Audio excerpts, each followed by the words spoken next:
What's up? How's it going, guys? Let's get into NXT from October the 28th, 2025. A pretty okay show for the most part. This episode basically is just focusing on building future programs, future feuds. It's all leading to NXT Gold Rush in 3 weeks' time. So that's mainly what this episode was about, and I liked it. So it was pretty decent way that Shawn Michaels went about it this week. So Trick Williams, he takes over the production truck. He hijacks it. He's pissed off. So basically, he comes out, he gets on the mic. He's extremely irate about what happened to him at Halloween Havoc, saying that he had Ricky Saints beating everything else. He basically is not going to leave until he gets his title match. So Ava comes out and all this nonsense. She wants Trick to act like an adult. And then Trick just runs down his resume, what he's done thus far in NXT for the past 3 years. Defeating Ilya Dragunov, defeating Carmelo Hayes, winning in the NXT Underground, beating Ethan Page in the Devil's Playground, and beating Pete Dunne. So that's fine there. So Ricky Saints, he came out and he just said some words. He said that's real big talk from a guy who got his ass beat on Saturday. So they get into a massive brawl, which is great. So this is a pretty decent way to start the show. I'm fine with it. I like NXT's brawls more than the main roster. The main roster brawls are so boring, but this occurred throughout the night, and that's really how a brawl should go. It should occur all throughout the night, and that's what we got in this. So this is a really good way to kind of start the show. Moving on. This leads us into the first match of the night. Jasper Troy defeats Axiom. So he advances he wins the finals. So it's going to be him versus, who is the speed champion? I can't remember who the speed champion is. It escapes me right now. I think it's El Grande Americano, if I'm not mistaken. I think I'm right in that regard. I'll have to check and look into it. But Jasper Troy wins via the Black Hole Slam, the move that Abyss used to do in TNA. So this makes perfect sense. I do like this. Jasper Troy winning was the right decision. It makes sense. I like it.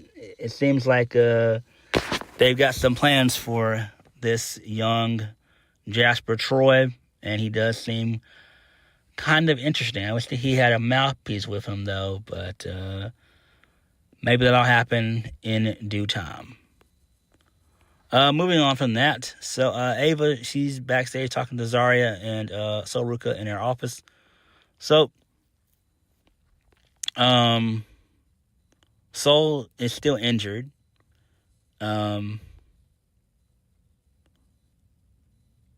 So Ava says that the doctor's still unsure about Sol Ruca's in-ring return date. It's important for her for her not to push her anything crazy. So Ava talks about the Women's Speed Championship. Sol Ruca doesn't want anybody defending her title. The division needs a fighting champion, so she's going to relinquish it.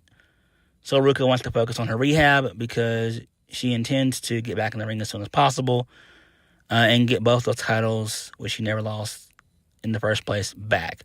So Zarya storms out, which is great. Ava says that there's going to be a Women's Speed Championship tournament starting next week, and then Ava doesn't want to see Sol Ruca injured again, so she asks her not to push it. So this is fine. This makes perfect sense. Clearly, this is teasing a heel turn from Zarya. So her being pissed off and flabbergasted was great. So I do like this. Excuse me. Moving on, this leads us into Tatum Paxley. She comes out, gets a really good reaction. She puts over the crowd and everything else and how they've always had her back. She says that she's never going to forget the heartache she went through to get to this exact moment. It felt like waiting for that chance when it seemed like it was never going to come. She said that she made the most out of it, and she knew a little bit. She knows that she can be a little bit intense or a little bit too much. Some say a little bit too trusting. She said, but this creepy little weirdo could be a women's champion, and anybody can be. So she wants to be the type of champion that's going to give everybody an opportunity. So she wants to give every woman in the locker room that opportunity. So Izzy Dame gets involved. She attempts to talk Tatum Paxley up out of it and everything and all that. She wants Tatum to make people earn it, make the women earn it, which is fine. And then Tatum's like, nope, it's not going to happen. So then Izzy, she gets she spins the wheel, because she mentioned, how the wheel has been going for a while. So she spins the wheel. It's a bunch of random names on there, and it lands on Lola Vice. And so it's going to be Lola Vice versus Tatum Paxley. So that's cool there. I liked it. Good shit there. I do like that. The segment was a little bit too long, but we get the gist of it. We know what's going to happen. Eventually, Izzy will turn on Tatum. It's inevitable at this point. So it could happen at Gold Rush. You never know. It could happen in Gold Rush. At Gold Rush in 3 weeks. So we got time. Moving on. So Trick Williams, he's looking for Ricky Saints backstage. So then Kendall Grace, she's talking to Ren Sinclair ahead of her title match against Last Legend. Kendall's not sure if Ren is trying to hype her up or make her nervous. Ren just wants to tell the bench to go well. She feels like it's her fault Kendall found herself in this situation. Kendall has been doing her homework and studying. She knows the Last Legend is the dominant performer in NXT, but she's not backing down. Kendall says that she's going to put herself on the map tonight. Ren says that Lash is going to the gray area. Kendall doesn't have time to talk about the Ren QCC. Kendall wants Ren to accompany her to the ring. Okay, that's fine. So Kendall Gray defeats Last Legend. Yes, she defeats Last Legend clean. So it is what it is. I mean, she wins via the Shades of Grey. I don't know. I don't know if I like that or not. I get where they're going with this, but they've got to do something with Last Legend. And I feel that Lash should have won here. For whatever reason, she should have won here. Again, I get where they're going with this. I understand where Shawn Michaels is going with this. But at some point, you got to do something with Lash Legend and Jada Parker and women like that. You got to give them something. And not have those women lose like that. Last Legend losing, not a good look. Not a good look. But it could be where maybe Lash is going to get another crack at the title, probably at Gold Rush. So, yeah. Moving on. So we get a Miles Bourne, Tavion Heights vignette. Neither of them say anything that's worthwhile. So there's that. Moving on. So Tatum runs into Lola Vice backstage. So Lola tells Tatum congratulations on capturing the NXT Women's Championship. Tatum earned the title. Lola says that she would be the champion right now if it wasn't for Laney Reed. Now that Lola has another opportunity, and as happy as Lola is for Tatum, she plans on knocking her out and becoming the new NXT Women's Champion. So Tatum loves Lola's passion, but she's worked her ass off for this opportunity, and her reign will not end that quickly, and certainly not to Lola. So Izzy Dame shows up and joins the conversation. Tatum Paxley says that everything is perfect. Izzy says that Tatum pressing Lola is the best idea. Tatum's just too giddy about her first title defense. Okay, whatever, that's fine. Moving on. Miles Bourne, he defeats Tavion Heights. So Josh Briggs, his sorry ass is on commentary. And Miles Bourne takes out both Tavion Heights and Josh Briggs with a crossbody. And then Miles hits his finish for the one. No, my bad. No, he doesn't hit. He doesn't hit his finish. He just rolls up. He rolls him up. So, there's that. Well, actually, no. Trick Williams gets involved. So, no, my bad. That's post-match. So, Josh Briggs is taken out. Then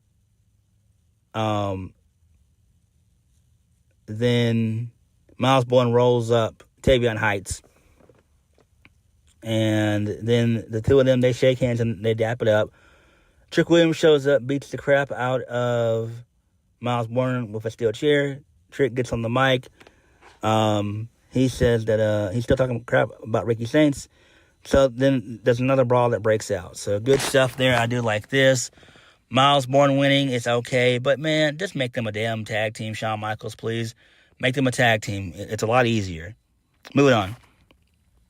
So Ethan Page, he's backstage. He's talking to the Secret Herbis. They have a huge mixed tag taking place this Sunday for AAA, which is cool. Ethan Page has the opportunity to become a double champion. Ethan Page wants Chelsea Green to work out the security detail in Mexico, which is funny. Chelsea Green has traveled around the world searching for another Slagant for the Secret Herbis. So Thea Hale shows up. She's singing Joe Hendry's theme song. Joe Hendry shows up, he pops out of a trash can for the third time. Joe Hendry has some advice for Ethan Page and Chelsea Green. They need to worry about beating Mr. Iguana and his tag team partner, La Hydra, before crowning themselves as champions. And so Ethan Page is not worried about taking advice from someone who's popping out of trash cans. Okay, that's fine. But what are they going to do with Joe Hendry? Like, seriously, like, he's just there, just popping up in random segments, right? He gets good reactions and stuff still, but him coming back to WWE, he's not really doing much of anything. Like, he's not even wrestling on these shows, which is weird. He's just doing backstage comedy segments. So, whatever. I don't know. And is he still with TNA? I think he might be still. He might be. He might be. I don't know. Moving on. Tatum Paxley defeats Lola Vice. So, match was going pretty good. It was a no contest because Fatal Influence, they showed up and beat up both Tatum Paxley and Lola Vice. They beat them both up. Because Daisy Jane was pissed. She was screaming like a bat out of hell. She was pissed off, which is great. It makes perfect sense. So they're probably going to do a rematch at some point in time. So that's fine. Moving on from that. So we get a Mariah May promo. And she says that she just didn't win a title. She tore apart her dream, snatched soul when she pinned her love, Zarya. This North American Championship isn't just hers, it's her mirror. It's the reflect, the envy, the scandal, the obsession that follows her everywhere she goes. And to every woman in that locker room, still breathing, hope for my title. Remember this. You taste the glamour. Hell is never is never too far behind. I'm not your hero. I'm a reminder that beauty can bleed and still smile while doing so. Every step she takes, every time you see me with this title, let it be a warning. I can take everything from you, love, and make it mine. Isn't that right, soul? So I decided that she's going to have her first title defense. It's going to be in New York. When the lights hit her there, the world thinks they're ready to see the glamour in full. They'll be too late because nothing runs runs brighter and darker than Mariah May. Her Starlight curse will live forever. So that's cool. I do like that. So clearly she's going to defend her title at Gold Rush. All right. So that's fine. Moving on. So we get some Dark State Javon Evans stuff. So Javon Evans is talking to Leon Slater. So they're talking and yapping. And then Dark State, they show up. And they just poke fun at Javon Evans and everything else and all that jazz. So Dark State says that Javon strikes no fear in their hearts. And Saquon Sugars proceeds to challenge Javon Evans to a match. And then Dion Lennox says that he's going to cook Javon Evans' ass next week. Okay, this is weird. Like, why do this? But it's fine, whatever. And then it's going to be a 6-woman tag next week. It's going to be Lola, Vice, Izzy Damon, and Tatum Paxley taking on Fatal Influence. That's cool there. So there was a backstage parking lot interview with Sol, Ruka, and Zarya. So Sol can't stand seeing Mariah May with her title. Zarya tells Sol that she's entering the Women's Speed Championship tournament. JC Jane interrupts the interview. JC tells Sol Ruka to shut up because they're not the only one to lost the title at Halloween Havoc. JC says that she's been overlooked for far too long and she worked too damn hard to have her title go just like that. So Fatal Influence are looking forward to seeing Tatum Paxley, Izzy Dame, and Lola Vice next week. Okay, cool. And then main event of the evening, Kelani Jordan defeats Jordynne Grace. So Ricky Saints and Trick Williams, they brawled again for the 4th time of the night, which was great. And then the referee was trying to stop all that, and then Kelani ended up bringing the title in the ring. She clocked Jordynne Grace with it, and she won. She just pinned her, 1, 2, 3. So Kelani has officially turned heel. There were audible boos in this, so good stuff there. I do like that. And then post-match, there was more brawl between Ricky Saints and Trick Williams. And then Ava came out, and she said that in 2 weeks, Ricky Saints is going to battle Trick Williams in a last man standing match for the NXT Championship. And they continued to brawl, and that was the show. So good stuff there. I do like that. We had a continuous brawl throughout the night, which was good. This was kind of a more relaxed, conservative version of NXT, which is fine. You had a really good pay-per-view this past Saturday, so yeah, why not? So this is fine. I'm very excited for Gold Rush and see how that's going to play out and everything. So we got some good stuff cooking. We really do. We really do. Thankfully, Zarya's going to turn heel eventually. I'm liking the Trick Williams and Ricky Saints feud. I'm liking that. Mariah May, that's pretty cool. Kelani and Jordynne Grace feuding is fine. Kelani turning heel is perfect. So I do like that. Really good stuff. So NXT this week was pretty decent, you know. But what did you guys think? Like, comment, subscribe. Peace.